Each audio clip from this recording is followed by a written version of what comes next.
Hey, good morning, everybody. I want to take you to the book of Joshua. We're in chapter 6 in verse 10.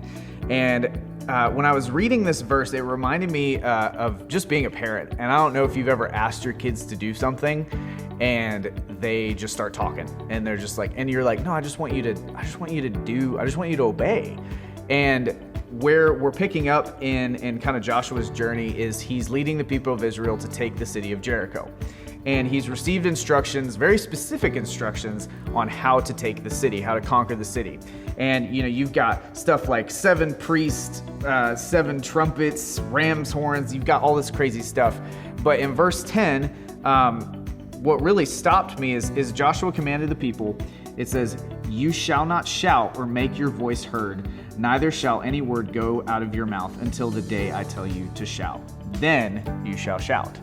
And I think a lot of times when we receive instructions and we don't necessarily understand them, maybe we don't even like them, we want to make our voice heard. We want to make our case of why that's crazy or why we don't want to do that thing. And I know for even me as a kid, I remember my parents asking me to do something. I'm like, that doesn't make any sense to me. But I think what's so important in life when we hear from God and He tells us to do something, I think it's so important to just sit with it for a minute. And really, like the Israelites, this was all part of God's plan. And we're not going to always understand God's plan, but what's important is to know is that we can always trust God.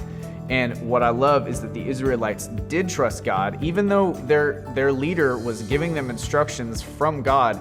Didn't really make a ton of sense. It seemed a little bit crazy, but you see, they were able to take the city of Jericho completely and conquer it just like God had said. But I think sometimes between the command that we're given and the victory that we experience, there's a little bit of uncertainty there. And I know we're kind of in some uncertain times. We don't really have a ton of answers right now.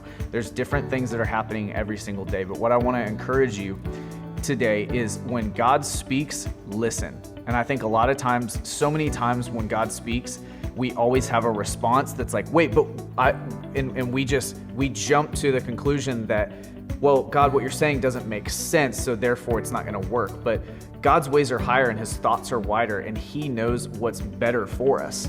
And so what I want to challenge you with today is if God is speaking to you, are you listening, or are you giving Him some sort of rebuttal because what you're saying makes more sense than what He's saying? And I think we've always got to lean into God's Holy Spirit, and as He guides us, just trust Him. There's been so many times in my life where I trusted the peace of God that surpassed all understanding. I talked about that in a previous devotional.